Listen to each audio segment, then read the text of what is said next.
Question 1. A provider consistently bills for a comprehensive E/M service when only a brief, problem-focused visit was performed. If this is done intentionally to receive higher reimbursement, what is this practice called? A. Upcoding. B. Unbundling. C. Abuse. D. Querying. Answer: A. Upcoding. This question tests the difference between various types of improper billing, focusing on the concept of intentionally misrepresenting the level of service provided. The keywords bills for a comprehensive, when only a brief, was performed and intentionally are crucial clues that point to a deliberate act of choosing a higher paying code. Upcoding is the specific term for submitting a claim for a more complex and therefore more expensive service than was actually rendered to a patient. For example, billing a Level 5 new patient visit, 99205, for a quick medication checkup that only justifies a Level 2 visit, 99202, is classic upcoding. Remember, up in upcoding means billing for a service level that's up higher than what was actually performed. Question 2. A patient is seen for a routine annual physical examination without any complaints or abnormal findings. Which category of ICD-10-CM codes would be used to report the reason for this encounter? A. Are codes, symptoms, signs, and abnormal clinical findings. B. M codes, diseases of the musculoskeletal system. C. S codes, injury, poisoning, and certain other consequences of external causes. D. Z codes, factors influencing health status and contact with health services. Answer: D. Z codes, factors influencing health status and contact with health services. This question tests the ability to identify the correct code category for non-illness encounters, which is a fundamental concept in diagnosis coding. The key phrase routine annual physical examination without any complaints indicates the patient is not sick but is interacting with the health system for preventative care. Z codes are specifically designed for these situations, capturing reasons for encounters when a patient does not have a current illness or injury that needs treatment. For example, code Z00.00, encounter for general adult medical examination without abnormal findings, is used for just such a routine checkup. Remember that Z codes explain the why of the visit when the what isn't an active disease. Question 3. In the ICD-10-CM codebook, if a coder finds and excludes one note under a code category, what does this instruction mean? A. The two conditions can never be reported together. B. The two conditions are unrelated and may be coded together if both are present. C. That excludes one condition should be coded first. D. The coder should query the physician for more information. Answer: A. The two conditions can never be reported together. This question tests a fundamental ICD-10-CM coding convention that excludes one note, which dictates how certain codes can be used together. The keyword is excludes one, which signifies that the conditions listed are mutually exclusive, meaning they cannot occur at the same time.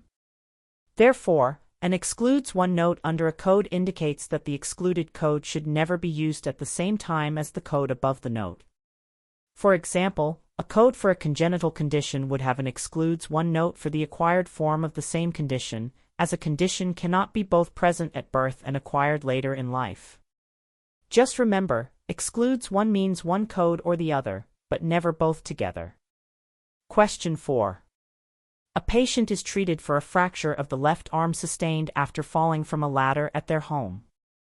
Which category of ICD-10-CM codes should be used as a supplementary code to describe the cause and location of the injury? A. S codes. B. Z codes. C. V, W, X, and Y codes. D. M codes. Answer: C, V, W, X, and Y codes. This question tests the knowledge of external cause of morbidity codes, which provide context for how an injury occurred. The keywords cause and location of the injury, falling from a ladder at their home, point to the need to explain the circumstances of the event.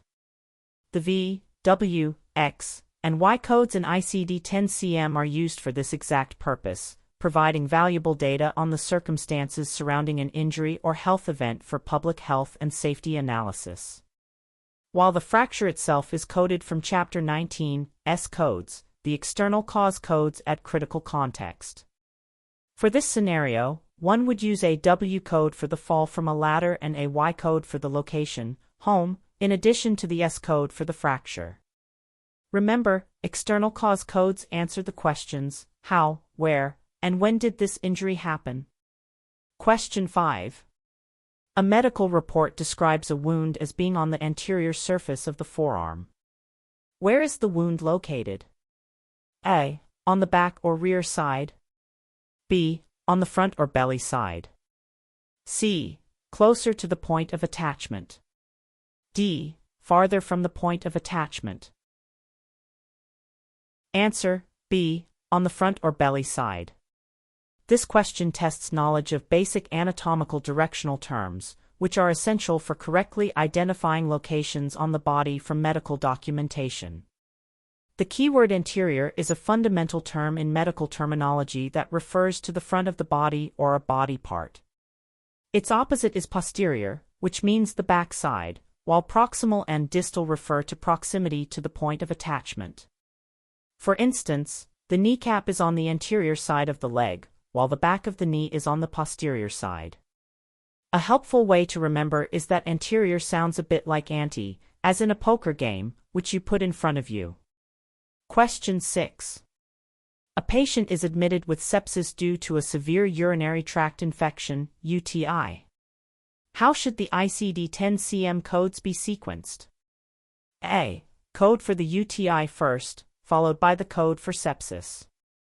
B. Code for severe sepsis first, followed by the code for the UTI. C. Code for the underlying systemic infection, sepsis, first, followed by the code for the localized infection, UTI. D. Code only for severe sepsis, as it is the most serious condition.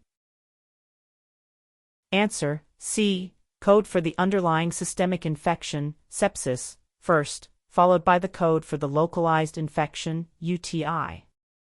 This question tests the official ICD-10-CM sequencing guideline for sepsis, a critical concept for inpatient coding.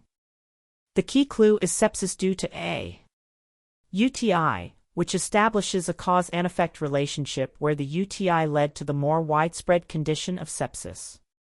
The guideline clearly states that when sepsis is caused by a localized infection, the code for the systemic infection, sepsis, must be sequenced first, followed by the code for the localized infection.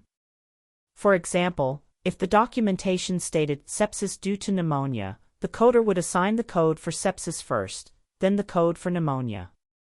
Just remember, when a local infection goes systemic, the systemic condition takes precedence in sequencing. Question 7. According to 2023 E/M guidelines for office visits, what are the two key components used to select the appropriate level of service?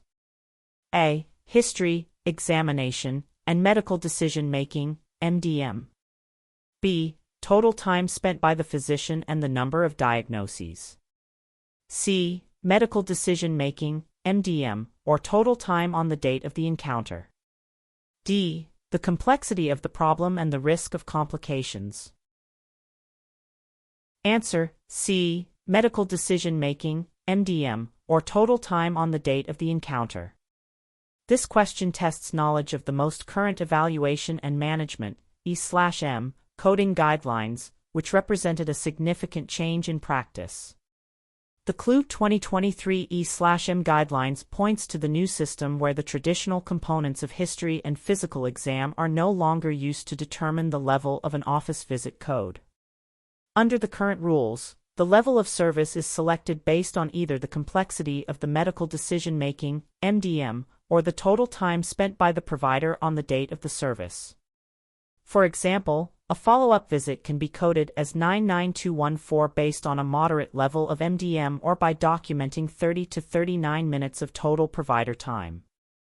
A simple way to remember is that for modern E/M coding, it's all about MDM or time. Question 8. A surgeon performs a diagnostic arthroscopy of the knee and, during the same session, decides it is necessary to perform a surgical arthroscopy with meniscectomy.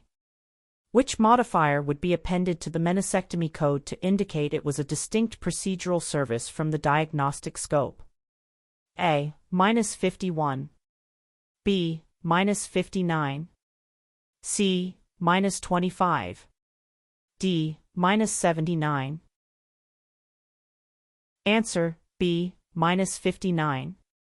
This question tests the correct use of modifier -59, which is often called the modifier of last resort because it indicates a service is truly separate from another. The key phrase, distinct procedural service, signals that the coder needs to bypass a typical code bundling edit. While a diagnostic scope is often considered an integral part of a surgical scope, if it is the procedure that definitively diagnoses the problem and determines the need for the more extensive surgical intervention in a different part of the joint, it may be reported separately with modifier -59 under specific payer rules. For instance, a dermatologist removing a lesion on the arm and then biopsying a different lesion on the back in the same visit would use modifier -59 on the biopsy code. Think of modifier -59 as saying, I know these two codes usually bundle, but in this case, they represent two truly separate services. Question 9. In ICD-10-CM, the term within the alphabetic index is sequenced immediately following the main term. What does this convention presume? A. A causal relationship must be documented by the provider. B. A causal relationship between the two conditions is presumed unless the provider states otherwise. C. The two conditions are unrelated and should be coded separately. D. The coder must query the provider to confirm the link. Answer: B. A causal relationship between the two conditions is presumed unless the provider states otherwise. This question is about the ICD-10-CM with convention, a critical guideline for accurate and efficient combination coding. The keyword is with, which implies an association between two conditions listed in the code description or an indexing entry. The official guideline states that the word with signifies an assumed relationship, allowing the two conditions to be coded as linked even if the physician has not explicitly documented the connection in the medical record. For example, if a patient has both hypertension and chronic kidney disease, the with convention directs the coder to use a combination code for hypertensive chronic kidney disease unless the documentation specifically states the conditions are unrelated. Just remember, in ICD-10-CM, with means associated with, unless the provider documents otherwise. Question 10. Which federal law is primarily concerned with protecting the privacy and security of a patient's health information? A. Stark Law. B. Anti-Kickback Statute. C. Health Insurance Portability and Accountability Act, HIPAA. D. Emergency Medical Treatment and Active Labor Act, EMTLA. Answer: C. Health Insurance Portability and Accountability Act, HIPAA. This question tests knowledge of major healthcare regulations and their primary purpose. The keywords protecting the privacy and security of health information are the core mission of the Health Insurance Portability and Accountability Act, HIPAA. HIPAA established national standards, including the privacy rule and the security rule, to protect sensitive patient health information from being disclosed without the patient's consent or knowledge. For example, a coder working from home must ensure their computer screen is not visible to family members to comply with HIPAA's security requirements. A simple tip is to associate the P in HIPAA with both privacy and portability. Question 11. Which of the following services is typically included in the global surgical package for a major procedure? A. The initial consultation to determine the need for surgery. B. Treatment for a complication requiring a return to the operating room. C. Postoperative follow-up care for 90 days. D. Diagnostic tests performed 1 week before the surgery. Answer: C. postoperative follow-up care for 90 days. This question tests the concept of the global surgical package, which bundles payment for services related to a surgery. The keyword is included, asking what is considered part of the payment for the surgical CPT code itself. For a major procedure, which typically has a 90-day global period, the reimbursement for the surgery includes all routine preoperative, intraoperative, and postoperative care, such as standard follow-up visits related to the original procedure during those 90 days. The initial E/M visit where the decision for surgery was made is usually coded separately with modifier -57, and a return to the OR for a complication would also be coded separately with modifier -78. Think of the global package as a bundle deal. One code covers the surgery plus all standard aftercare for a set period. Question 12. A patient has a history of breast cancer that was successfully treated 5 years ago and shows no evidence of recurrence. The patient is now being seen for a sprained ankle. How should the history of breast cancer be coded? A. As a malignant primary neoplasm of the breast. B. As a malignant secondary neoplasm of the breast. C. Using a personal history Z code. D. It should not be coded as it is not the reason for the visit. Answer: C. Using a personal history Z code. This question tests the correct coding for a condition that has been resolved, a common scenario in patient records. The keywords are history of, successfully treated, and no evidence of recurrence, which clearly indicate the cancer is no longer an active problem requiring treatment. For conditions that a patient previously had but are now eradicated or resolved, a personal history code from category Z85, personal history of malignant neoplasm, is used. It is important to report this history as it may influence future medical decisions, but coding it as an active cancer would be incorrect and could lead to claim denials or other issues. Remember, if the disease is gone, use a history of Z code to tell the story accurately. Question 13. Which standardized claim form is used by physicians and other non-institutional providers to bill for their professional services? A. UB04. B. CMS 1500. C. ABN. D. DEA Form 222. Answer: B. CMS 1500. This question is about identifying the correct billing form for different types of healthcare providers, a fundamental part of the revenue cycle. The key clue is physicians and other non-institutional providers, which refers to professional services rather than facility charges like hospital room and board.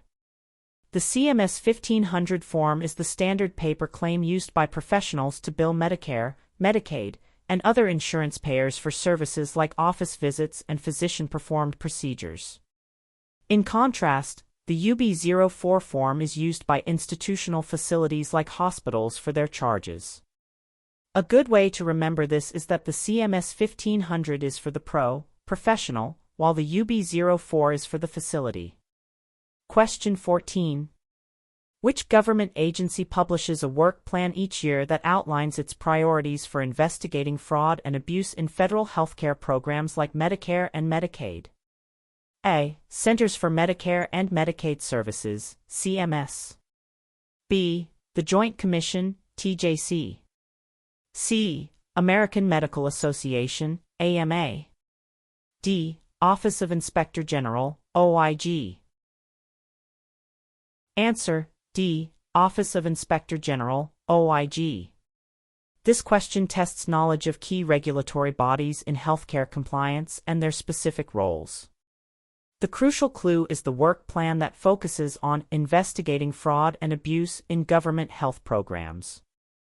The Office of Inspector General, OIG, is the law enforcement arm of the Department of Health and Human Services, and its annual work plan is a critical resource for coders and compliance officers because it highlights specific services and billing patterns that will be under scrutiny for audits. For example, the work plan might announce audits for claims involving high-level E/M services or newly popular surgical procedures. Coders should review the OIG work plan to ensure their organization's billing practices are compliant and not at risk. Question 15. On the same day, a patient sees their primary care physician for a scheduled follow-up of their hypertension and E/M service, and also receives a mole removal, a minor procedure. Which modifier should be appended to the E/M code to indicate it was a significant, separately identifiable service from the procedure? A. -24. B. -25. C. -57. D. -59. Answer: B. -25. This question tests the proper use of modifier -25, one of the most common modifiers in outpatient professional coding. The key scenario is a significant, separately identifiable evaluation and management (E/M) service performed on the same day as a minor procedure, one with a 0 or 10-day global period. Modifier -25 is appended to the E/M code to signify that the patient's condition required a visit that went above and beyond the usual preoperative work included in the procedure's payment. For instance, if a patient comes in for a scheduled wart removal but also requires a lengthy discussion and prescription management for their worsening diabetes, the E/M code for the diabetes management would get a -25 modifier. Always ask, was the E/M service distinct from the work of the procedure? If yes, think -25. Question 16. A radiologist performs a bilateral mammogram. Which modifier should be used to indicate that the procedure was performed on both sides? A. LT. B. RT. C. -50. D. -59. Answer: C. -50. This tests the application of CPT and HCPCS modifiers for laterality, which is crucial for accurate billing of procedures on paired body parts. The keyword here is bilateral, which means affecting or performed on both sides of the body. Modifier -50 is specifically defined as a bilateral procedure and is used when the same procedure is performed on both sides during the same operative session. For a bilateral mammogram, the coder would report the CPT code for the mammogram once with modifier -50 appended, which typically results in an increased payment from the payer. A quick tip is to think 50 for 50-50, meaning both sides were involved. Question 17. A patient is seen for scar formation on their arm, which is a result of a severe burn that occurred 1 year ago. How should this encounter be coded? A. Code the burn as an acute injury, followed by the code for the scar. B. Code only the scar, as the burn is no longer present. C. Code the scar first, followed by the code for the burn with a 7th character for sequela. D. Code only the burn with a 7th character for sequela. Answer: C. Code the scar first, followed by the code for the burn with a 7th character for sequela. This question tests the coding guideline for sequela, also known as late effects, which are chronic or residual conditions that remain after the acute phase of an illness or injury has passed. The key information is that the scar, sequela, is from a burn that occurred 1 year ago, the original condition. The official guideline for coding sequela requires 2 codes in a specific order. The first code is for the residual condition itself, the scar, and the second code is for the original injury, the burn, with the 7th character S, for sequela, added to the injury code. The rule to remember for sequencing is, the condition you have now comes first, the condition that caused it comes second. Question 18. A patient is diagnosed with nephritis. Based on the suffix itis, what is the problem with the kidneys? A. Hardening. B. Inflammation. C. Enlargement. D. Excision. Answer: B. Inflammation. This question tests knowledge of common medical suffixes, which are the building blocks of medical terminology and essential for understanding diagnoses. The keyword is the suffix itis, which is one of the most common suffixes a coder will encounter in medical records. The suffix itis consistently means inflammation of the anatomical part indicated by the root word it is attached to. In this case, the root word nephridash means kidney, so nephritis translates to inflammation of the kidney. You can see this pattern in many other terms, like arthritis, inflammation of a joint, or dermatitis, inflammation of the skin. Remembering that itis equals inflammation will help you quickly decipher a wide range of diagnoses. Question 19. A new, emerging technology is being tracked for data collection purposes but does not yet have an established CPT code. Which category of CPT codes would be used for this service? A. Category I. B. Category 2. C. Category 3. D. Unlisted procedure code. Answer: C. Category 3. This question tests the purpose of the different CPT code categories, particularly how new procedures are handled. The keywords emerging technology and data collection point directly to the function of Category 3 codes. These codes, which are alphanumeric and always end in the letter T, e.g., 0042T, are temporary codes used for new and experimental procedures, services, and technologies to allow for tracking and assessment of their use and outcomes. For example, a novel minimally invasive surgical technique might first receive a T code before it is proven effective enough to become a permanent, fully reimbursed Category I code. Think of Category 3 as the testing ground for new medical technology. Question 20. A patient in an outpatient clinic receives an injection of a specific drug administered by a healthcare professional. Which level of HCPCS codes would be used to report the substance that was injected? A. E codes. B. G codes. C. J codes. D. L codes. Answer: C. J codes. This tests understanding of the different categories within the HCPCS Level 2 code set, which covers supplies, drugs, and other services not found in CPT. The clue is injection of a specific drug, which points directly to a specific code range designed for this purpose. J codes are used specifically to report drugs that are not usually self-administered, chemotherapy drugs, and other injectable substances.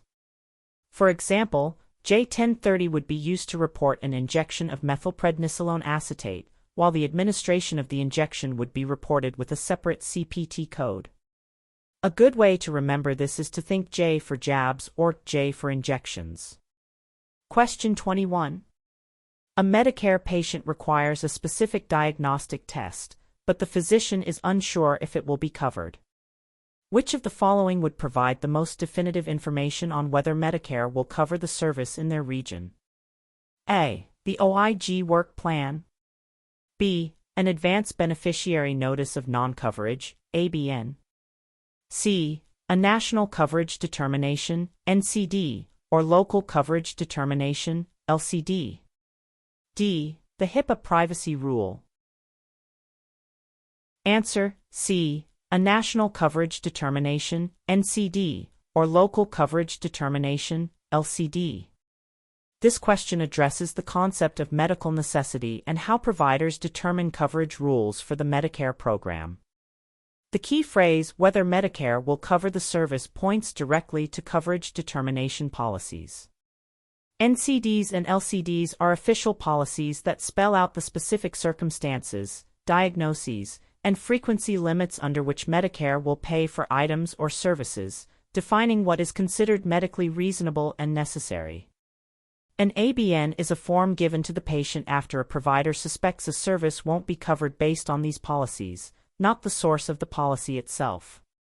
To find out if a procedure is covered, a coder's first step is to check for a relevant NCD, and if one doesn't exist, then check for an LCD from their regional Medicare contractor. Question 22. When must a provider issue an advance beneficiary notice of non-coverage, ABN, to a Medicare beneficiary? A. After a service has been provided and denied by Medicare. B. Before providing a service that is expected to be denied as not reasonable and necessary. C. Whenever a patient has a secondary insurance plan. D. For any service that has a high copayment. Answer: B. Before providing a service that is expected to be denied as not reasonable and necessary. This question tests the proper use and timing of an Advance Beneficiary Notice of Non-Coverage, ABN, a critical patient financial responsibility form. The key concept is medical necessity and the need to inform a patient of their potential financial liability before they agree to a service. An ABN is a written notice given to a Medicare patient before a service is rendered when the provider has reason to believe Medicare will likely not pay for it because it doesn't meet their coverage rules. This allows the patient to make an informed decision about whether to receive the service and accept financial responsibility if Medicare denies the claim. Issuing an ABN after the service is non-compliant and invalid. Think of the ABN as an advance warning for the patient about potential out-of-pocket costs. Question 23. A patient presents to the emergency department for initial treatment of a displaced fracture of the right tibia. Which seventh character extender should be used for the injury code? A. Initial encounter. B. D. Subsequent encounter. C. S. Sequela. D. G. Subsequent encounter for fracture with delayed healing. Answer: A. Initial encounter. This question tests the application of the mandatory seventh character for many injury codes in ICD-10-CM, which provides crucial information about the phase of treatment. The keywords are initial treatment and emergency department, which clearly indicate this is the first time the patient is receiving active care for this specific injury. The seventh character of for initial encounter is used for the entire period of active treatment for the condition, including the first visit, surgical intervention, and evaluation by new physicians. Character D is for subsequent routine follow-up after active treatment is complete, e.g., cast change or removal, and S is for late effects, sequela. Since this is the very first encounter for active treatment of a new fracture, A is the correct choice. Remember, A is for active treatment. Question 24. A coder bills separately for a lysis of adhesions and an appendectomy, even though the coding guidelines state that the lysis of adhesions is an integral part of the appendectomy procedure and should not be billed separately. What is this billing practice called? A. Upcoding. B. Unbundling. C. Clustering. D. Downcoding. Answer: B. Unbundling. This question defines another common type of fraudulent or erroneous billing, which involves breaking procedures apart. The key clue is billing separately for services that are integral or bundled into a more comprehensive procedure according to coding rules like the National Correct Coding Initiative, NCCI. Unbundling, also known as fragmentation, involves reporting multiple codes for parts of a procedure that are covered by a single, all-encompassing code, in an attempt to increase reimbursement. For example, billing separately for making a surgical incision, performing the main procedure, and suturing the closure is improper unbundling, as the incision and closure are included in the code for the main procedure. Think of unbundling as improperly unbundling a package deal to sell the items individually for a higher total price. Question 25. When coding an E/M service based on time, what activities can be included in the total time calculation for an office visit? A. Only the time spent face-to-face with the patient and/or family. B. Only the time the physician spends documenting after the patient has left. C. The total time spent by the provider on the date of the encounter, including face-to-face and non-face-to-face time. D. The time spent by clinical staff preparing the patient for the visit. Answer: C. The total time spent by the provider on the date of the encounter, including face-to-face and non-face-to-face time. This question tests a critical aspect of the current E/M guidelines related to time-based coding, which expanded the definition of what time counts. The key concept is what total time actually includes for billing purposes. For office visits, total time is not just the face-to-face time with the patient, it encompasses all time the billing provider, the physician or qualified healthcare professional, personally spends on that patient's care on the day of the visit. This includes preparing for the visit by reviewing records, performing the exam, counseling the patient, ordering tests, and documenting in the health record, even if some of that work happens before or after the patient is in the room. Remember, when using time for E/M leveling, it's the provider's total time investment on that single calendar day that counts.